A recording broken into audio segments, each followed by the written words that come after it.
Yang saya hormati tentunya adalah Rektor, Bapak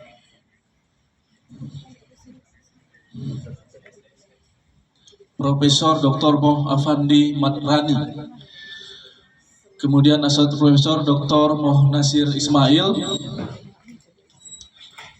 Mr. Mir Jarford Amir Razli, and Dr. Nurzia Mustafa. Next, Associate Professor Dr. Khalid Abdul Fahid, and para lecturer semuanya, and student.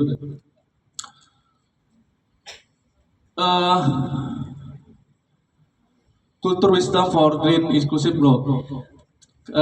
Saya akan language-nya campur saja ya. Inggris, kemudian Melayu dikit, ya. Kemudian bahasa dikit, Indonesia dikit. Karena kita adalah satu kultur, gitu ya. Bahasa apanya? Satu kultur. Tadi saya sudah memberikan kain yang namanya ulos ke rektor, kepada rektor, to rektor. Ulos adalah tanda kekeluargaan, ya, tanda kekeluargaan, penghormatan, tidak sembarang diberikan. Jadi nama saya adalah Dedi Juliandri Panjaitan. Panjaitan itu kalau dalam kami itu istilahnya adalah marga. Marga itu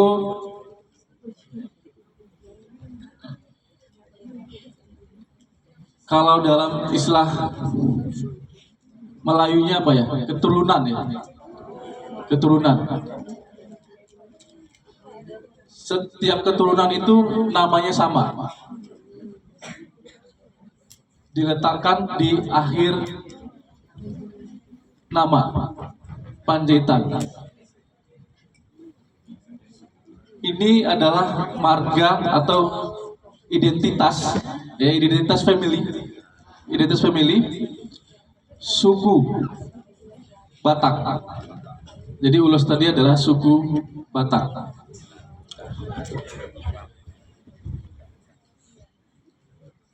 Oke.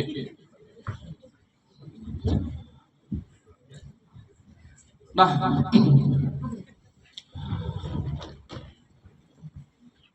apa yang bisa dilihat di depan?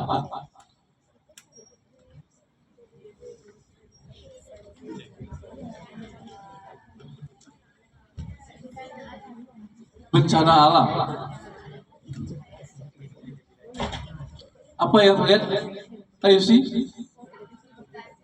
Hah? Masjid.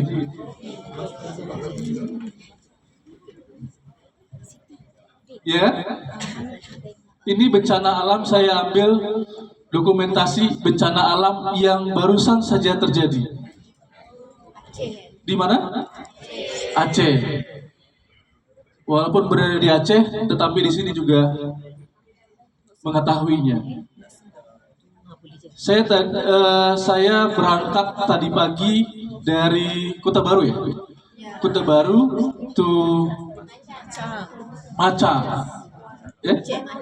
Maca. Saya lihat suasananya sama seperti Aceh. Ya. Yang warna coklat itu apa? No. Kayu. Kayu. Ya. Yang warna coklat itu adalah kayu. Kayu yang bertumpuk setinggi lebih dari 3 meter. 3 meter.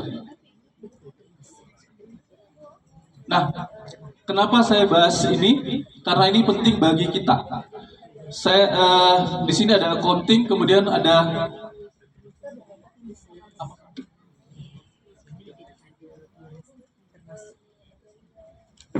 bisnis ya. Oke, ada bisnis juga. Kemudian karakter wilayah antara Sumatera Utara dengan Kelantan ini sama. Saya diskusi dengan driver. Informasi yang saya dapat adalah terkadang banjir, benar? Nah, hampir sama. Ya. Akhir-akhir ini kawasan Asia Tenggara khususnya, ya, itu identik dengan banjir. Yang terakhir adalah banjir Aceh Tamiang. Ini dampak banjir yang terbesar yang dialami. Kira-kira berapa warga yang wafat? Berapa? Berapa orang yang wafat? Omas? Akibat dampak banjir?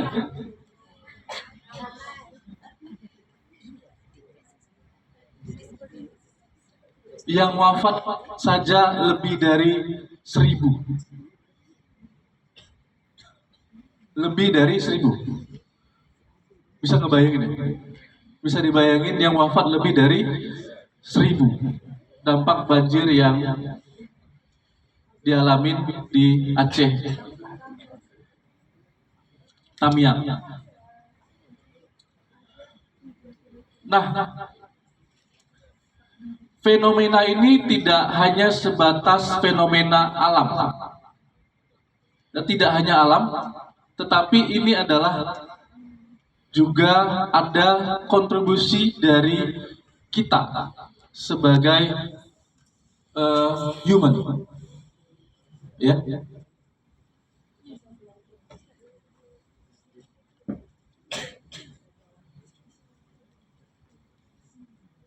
Next, gimana? Operator di where is?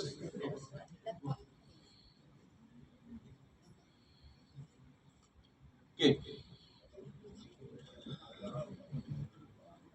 Dampak ini tidak hanya sesaat, tetapi kontinu. Baik itu dari bidang pertanian, perikanan, kemudian masyarakat. Ya. Dampak yang sustainable berlanjut. Jadi tidak hanya ekonomi saja yang sustainable, tetapi dampak juga akan berlanjut. Akibat apa? Akibat kita. Ya, akibat kita. Alam Sumatera Utara itu indah. Saya tinggal di Sumatera Utara, Medan. Sudah ada yang pernah ke Medan? Belum. Nanti confirm ke lecture gitu. Oke. Sumatera Utara, Medan itu wilayahnya ada perkotaan, hampir sama. Ada perkotaan, ada perikanan, nelayan. Ya di sini juga ada nelayan ya. Nelayan, kemudian ada juga pertanian. Ini gambar sebelah kiri ini adalah pertanian sawah atau sawah di sini ya. Sama ya. Sawah yang ada di Sumatera Utara. Indah. Beautiful. Tapi keindahan itu bisa hilang karena kita. Keindahan yang diberikan oleh Allah Subhanahu wa taala bisa hilang karena ulah kita. Ulah ya. Kalau bahasa Melayunya ulah bukan ya? Apa namanya? Perlakuan perbuatan kita. Gitu. Nah, apa yang menjadi akar permasalahan? Jadi persoalan ini tidak hanya berkaitan dengan curah hujan yang ekstrim, ya, Banjir yang kita saksikan merupakan hasil akumulasi dari berbagai keputusan pembangunan yang tidak berkelanjutan. Jadi, pembukaan hutan, perubahan tata guna lahan, melemahnya nilai sosial, ya, local wisdom tadi itu downgrade, kemudian hilangnya keseimbangan alam. Ini yang perlu kita atasi. Inilah masalah yang kita hadapi bersama, baik itu kami yang berada di Medan ataupun kita yang berada di Kelantan, gitu ya.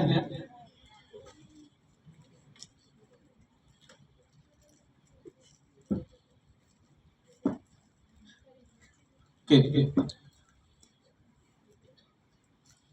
Kenapa kita harus introspeksi ya? Ini kota Medan. Medan itu kota ya pusat belanja, pusat pemerintahan juga, ya, pusat belanja juga sebenarnya. Pembangunan ini yang mengakibatkan dampak tadi, ya, pembangunan ini yang mengakibatkan dampak tadi. Kenapa? Karena fokus mereka adalah pertumbuhan ekonomi. Yang bisnis angkat tangan, ada? Accounting, oke. Tapi yang bersama ya. Fokusnya adalah pertumbuhan ekonomi. Fokus yang berlebihan pada angka pertumbuhan. Accounting juga seperti itu. Yang penting ada keuntungan. Saya basicnya sebenarnya matematika. Jadi kita di kampus di Universitas Muslim Nusantara Al-Wasliyah itu tetap mengkaji sains berdampingan dengan local wisdom, kemudian Islami, ya. Kemudian mengabaikan daya dukung, tidak mempertimbangkan batas lingkungan. Yang ketiga adalah menciptakan risiko sistemik. Pembangunan yang terlalu menekankan pertumbuhan ekonomi tanpa mempertimbangkan daya dukung lingkungan dan nilai budaya akan menciptakan kerentanan jangka panjang bagi masyarakat. Ini kita belum masuk ke accounting ya, karena accounting semua ya. Kita nanti akan masuk ke accountingnya. Saya sedikit akan masukkan sedikit ke accountingnya. Oke.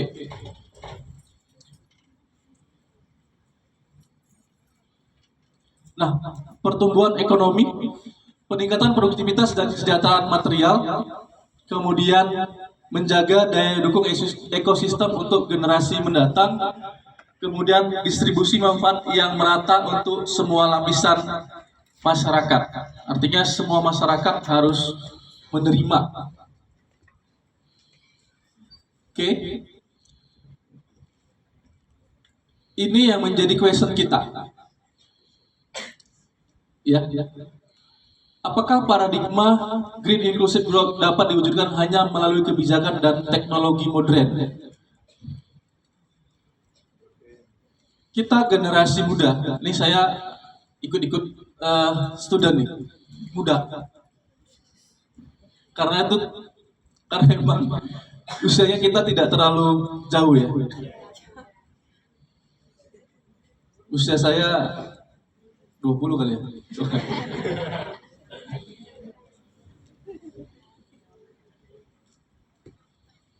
Apakah hanya dapat melalui kebijakan dan teknologi modern?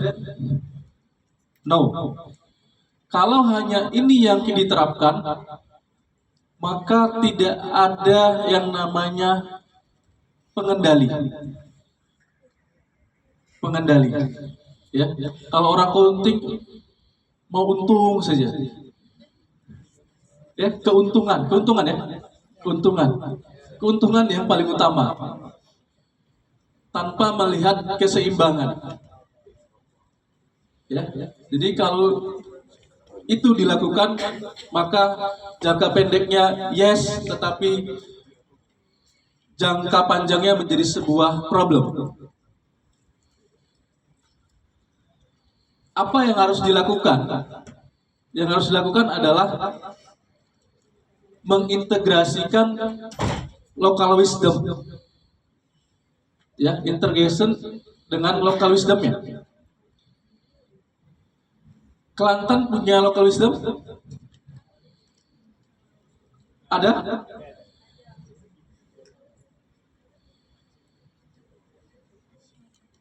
Yang asli maca, yang berasal dari maca, ada?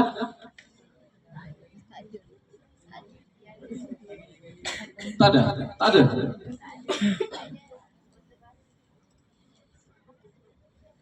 Tak ada atau takut ditanya?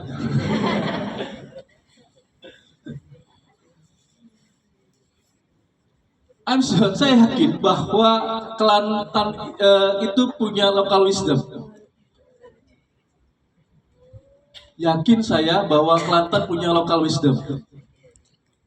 Tapi bisa saja local wisdomnya hilang. Ya kan? Local wisdomnya hilang.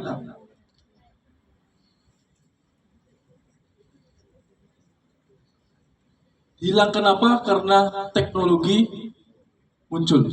Hilang kenapa? Karena budaya asing, ya. Budaya asingnya hadir. Yang nggak akan hilang itu bisa saja di semua daerah akan hilang. Tapi saya bangga dengan orang Batak. Batanisa dia. Orang Batak di dunia, bahkan di Indonesia maupun di Malaysia, di Thailand, di Singapura atau di dunia, dia akan ketahuan bahwa dia adalah bersuku Batak. Kenapa? Why? Karena ada marga tadi saya sebut. Kalau saya tadi apa marganya? Panjaitan.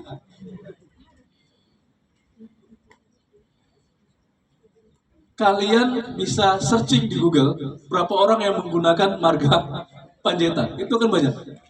Artinya ketika ada nama yang menggunakan kata Panjaitan, berarti family saya. Berarti saudara saya. Itulah local wisdom. Tidak akan hilang. Sampai kapanpun tidak akan hilang. Ya. Nah, artinya apa? Teknologi itu tidak bisa dihambat oleh teknologi juga. Teknologi itu nggak bisa dihambat oleh kebijakan pemerintah, kebijakan kerajaan. Sulit sekali. Tetapi bisa dihambat oleh yang pertama local wisdom, ya. Karena local wisdom itu tertanam di setiap human. Jadi local wisdom dan nilai agama. Nilai agama itu sulit. Mohon maaf ya, ada nggak yang tidak sholat subuh?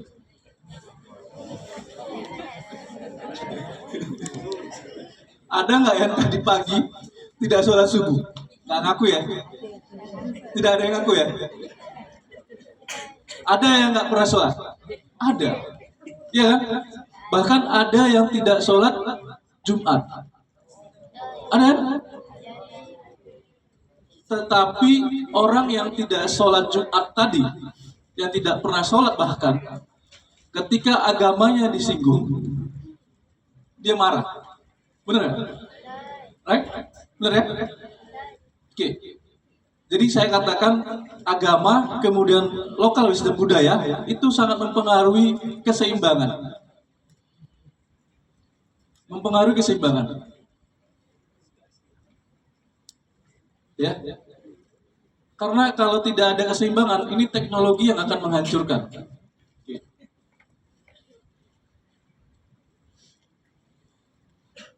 Saya orang matematika, tapi tepatnya research operation.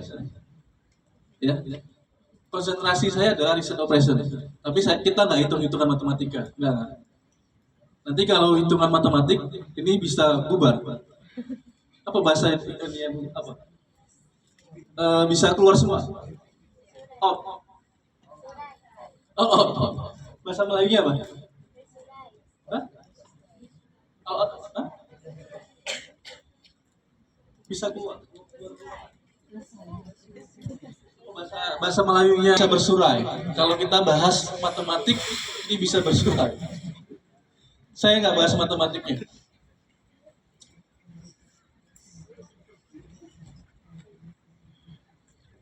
Dalam matematik, suatu sistem yang tumbuh tanpa batas, ya dalam pemodelan, itu tanpa kendala yang jelas, pada akhirnya akan menjadi tidak stabil dan mengalami kegagalan.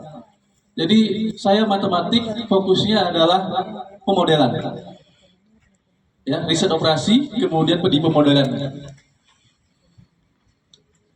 Dalam setiap model matematik itu terdapat batasan atau constraints yang berfungsi menjaga kestabilan sistem. Ada fungsi kendala, ada ya. Ada belajar matematik juga kan? Kontingnya tetap juga ada belajar matematik ya. Ada ya? Oke. Ada fungsi kendalanya. Kontrainsinya ada. Oke. Dalam sistem akuntansi selalu terdapat prinsip, standar, dan pengendalian internal yang berfungsi sebagai pembatas untuk menjaga stabilitas dan keberlanjutan kinerja keuangan. Jadi, sebagai seorang accounting, jangan hanya berpikir keuntungan yang sebesar-besarnya. Tidak boleh. Kalau ini menjadi pengusaha-pengusaha, ya, amin ya, amin. Menjadi seorang pengusaha, jangan hanya berpikir mencari keuntungan yang sebesar-besarnya. Kenapa? Karena kalau keuntungan yang sebesar-besarnya tidak didampingin dengan keseimbangan, maka harta yang didapat itu akan menjadi sebuah musibah. Contoh misalnya tadi ada kayu-kayu yang banyak ya, itu karena perusahaan yang dipikirkannya adalah keuntungan yang sebesar-besarnya. Dia ambil kayu sebanyak-banyaknya, karena kalau diambil kayu sebanyak-banyaknya tentu akan menghasilkan keuntungan yang sebesar-besarnya. Itu dia.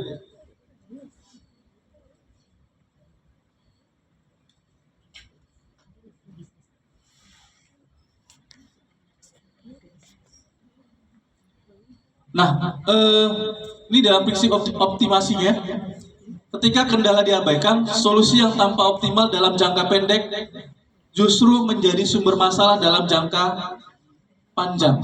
Ini yang saya sampaikan tadi.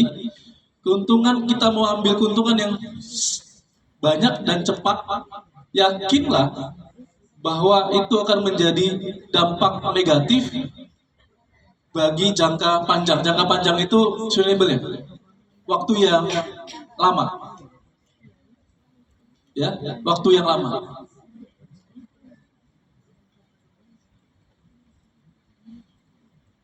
Nah, ada 4 yang perlu dibahas di sini adalah nilai sosial, kemudian kesejahteraan, praktik keberlanjutan, dan keseimbangan alam.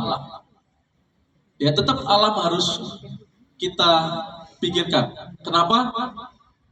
Karena kita setiap harinya berdampingan dengan alam. Gitu ya. Kita sehat, kalau alam yang nggak sehat, kita akan ikut tidak sehat. Harta yang didapat dalam sekejap itu bisa hilang kalau kita tidak bersahabat dengan alam.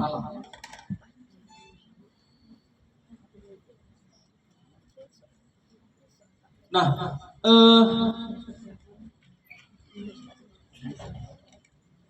kita next saja.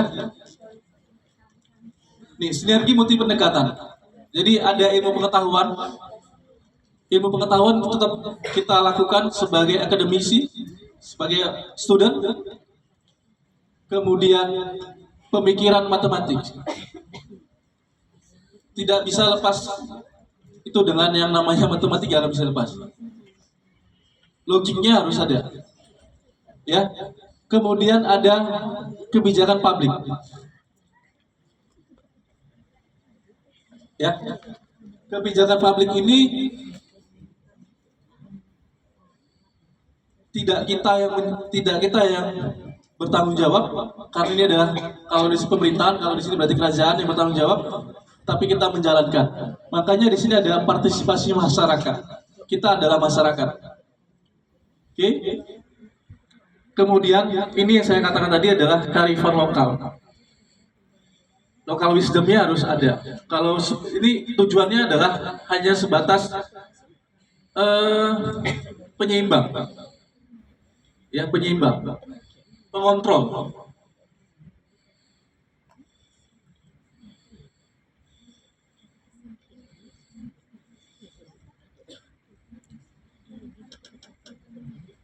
Nah, ini tahapannya yang harus kita lakukan ketika kita memang mau melakukan riset. Ya. Yang pertama adalah menggali kearifan lokal wisdomnya. Makanya tadi saya tanya, siapa yang berasal dari Maca? Ada? Ini dari mana nih yang ya, yuk. Kota Baru. Local wisdomnya ada? Apa yang kamu bayangkan tentang Kota Baru? Nanti? Makanan. Tapi ya, makanan Kota Baru mantap, lezat. Saya kemarin tiba di airport, next saya dibawa Dokter Rini makan di Kota Baru. Thank you Dokter Rini. Nah, ini harus digali. Kearifan lokal wisdom ini harus digali. Kalau tidak, pengendalinya hilang. Berarti hanya satu, tinggal satu, yaitu agama. Ya kan? Kalau lokal wisdomnya sudah hilang, maka yang ada tinggal satu, agama. Kalau itu pun hilang, udah. Ya. Yang tinggal hanya satu, yaitu agama. Kemudian memahami kendala dan peluang. Ini kendalanya apa? Kesesuaian antara kendala dengan local wisdom ataupun tadi nilai-nilai agamanya.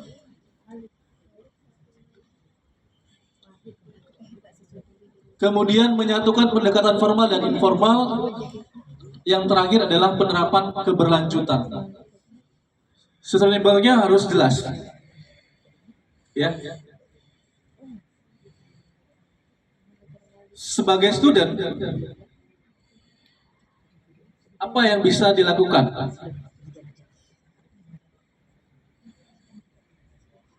Coba ini nih, yang laki-laki. Accounting juga? Semester berapa? 7.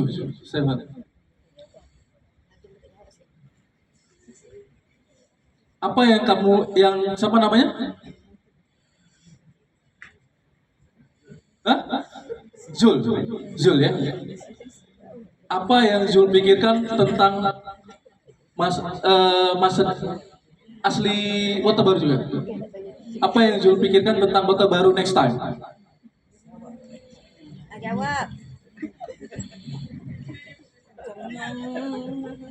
Tak pernah berpikir?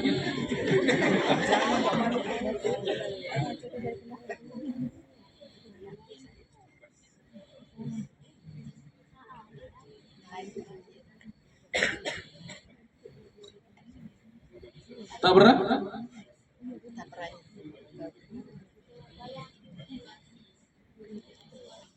Kota Baru dengan Kuala Lumpur itu dua wilayah yang berbeda. Benar? Baik itu dari pembangunan, dari apa ya, gedung-gedung, tetapi Kota Baru lebih asri. Asri itu apa bahasa apa ya?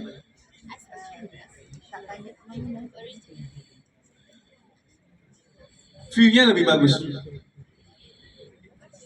iya kan? Perkotaan. Tetapi ini bisa hilang. Kalau ini karakter lokal wisdomnya bisa hilang. Kalau tidak pernah dibayangkan oleh si Jul.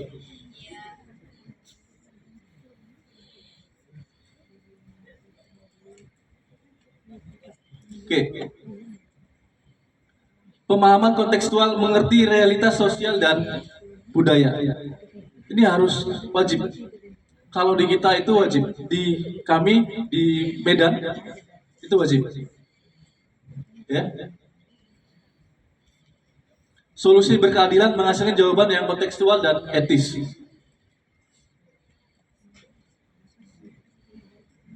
Nah, pertanyaan yang mendasar yang harus dikaji. Jul akan riset, sudah riset? Belum? Sudah pernah riset? Belum? Oke.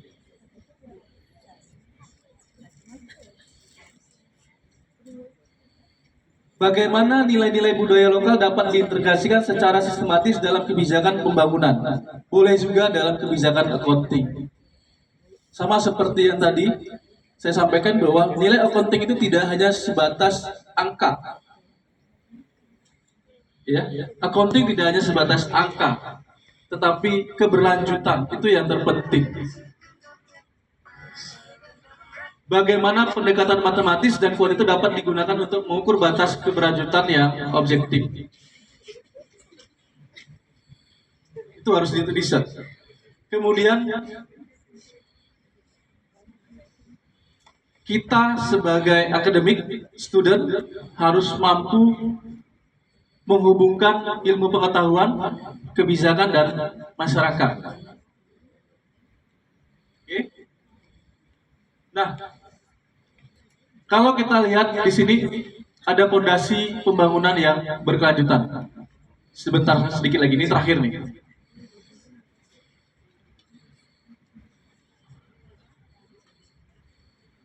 Ada matematik sebagai kerangka analisisnya, kemudian itu bersinergi dengan masyarakat, kemudian ada local wisdomnya sebagai landasan etis, kemudian ada kebijakan publik. Kalau ini dilakukan secara baik, ya, keempat ini dilakukan secara baik, maka tidak akan terjadi yang di Aceh Tamiang itu. Itu nggak terjadi. Aceh Tamiang itu bukan banjir air, tetapi air yang deras. Pernah bayangkan air yang deras? Kenapa bisa deras? Dan kenapa bisa tiba-tiba airnya 5 meter lebih? Pernah nggak? Ada aliran sungai, ya, ada aliran sungai. Di tepi-tepi sungai itu ada pemotongan kayu, ya, bisa dibayangkan ya. Kayu-kayu tadi itu menutup sungai, nyangkut dan menutup sungai dan menjadi sebuah bendungan yang besar. Karena debit airnya tinggi, curah hujan banyak, tinggi, jumlah airnya tinggi, maka bendungan yang tadi yang tinggi, yang karena ada tumpukan kayu-kayu, itu jebol. pas kayu-kayunya. Maka arusnya tadi itu deras dan kayu-kayunya ke pemukiman. Itu yang terjadi. Nah, ini Aceh Tamiang ini kalau dari kampus kami itu tuh 2 jam, 2 jam perjalanan, dekat. Kota yang terdekat dari Aceh Tamiang adalah Medan. Selain Langsa, ada Langsa namanya, tapi Langsa juga terdampak banjir. Ya, makanya kita harus menerapkan keempat tadi ini. Ya, dalam nilai-nilai akademik, accounting itu harus diterapkan. Kalau enggak, itu bukan tidak mungkin itu bisa terjadi pada kita. Ya.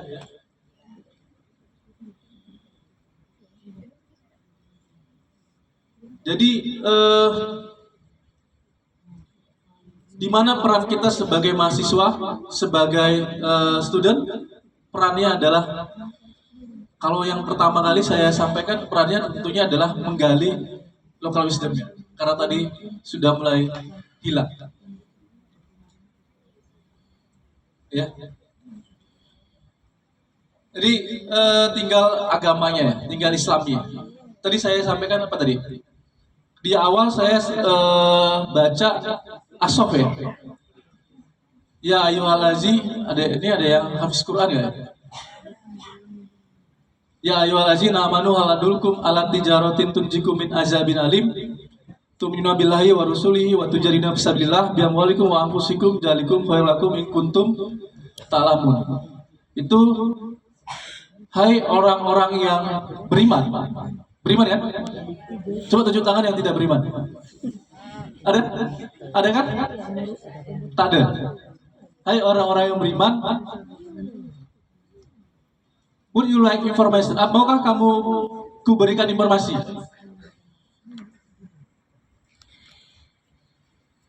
Kamu beriman kepada Allah dan Rasul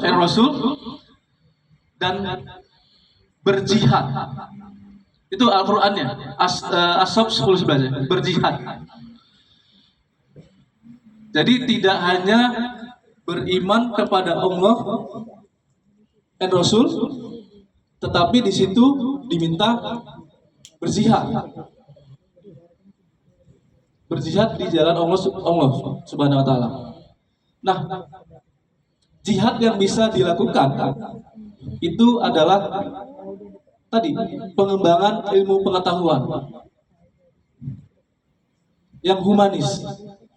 Ilmu pengetahuan yang humanis. Ya. Itulah yang terbaik bagimu. Itu ya. Itulah yang terbaik bagimu. Jadi nilai humanis jihad tadi itu harus ada pada diri kita. Kalau enggak, ya itu akan sulit kita berkelanjutannya. Itu gambarannya. Ilmu apapun itu, mau accounting, bisnis atau apapun itu, tetap harus dua hal. Yang pertama adalah local wisdom. Kemudian kalau itu sudah mulai pudar, maka tinggal satu-satunya adalah agama. Ya.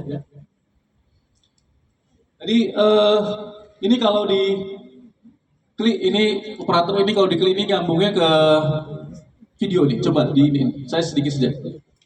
Operatornya ada. Yang tadi yang gambar picture-nya diklik nggak bisa.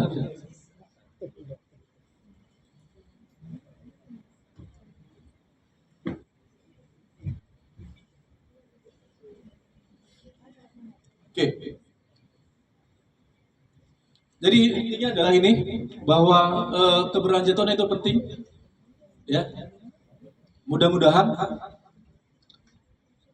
materi ini tidak hanya sebatas diskusi kita pada hari ini saja, tetapi bisa diterapkan pada diri kita pribadi, karena kunci utamanya adalah diri pribadi.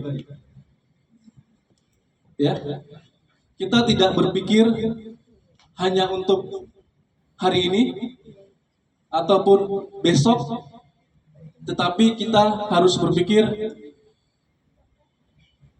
untuk yang masa datang. Masa datang, ya masa yang akan datang itu siapa? Bukan kita. Tetapi kalau saya adalah masa datang adalah panjaitan-panjaitan yang seterusnya. Gitu ya. Artinya penerus-penerus yang berkelanjutannya. Jadi tidak berpikir pada hari ini ataupun besok ataupun hanya berpikir untuk kita. Kalau hanya berpikir untuk kita tadi sebagai seorang accounting, carilah keuntungan yang sebesar-besarnya. Mau dapat dari sektor manapun, yang penting untung. Mau sektor yang halal, oke. Yang haram juga oke, no.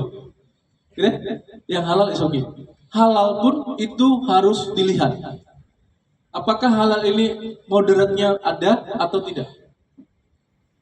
Kalau ini moderatnya ada, sebaiknya dihindari. Gitu ya? Oke. Thank you. Saya kembalikan ke siapa ini? Moderator ya.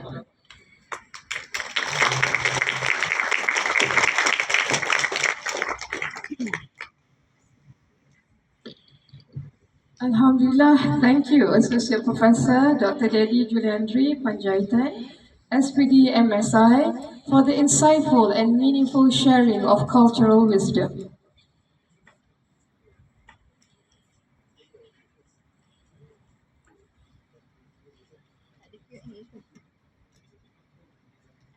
Our next activity, a symposium, will be conducted by Ms. Hamal Hayati Muhammad Bakri. Thank you.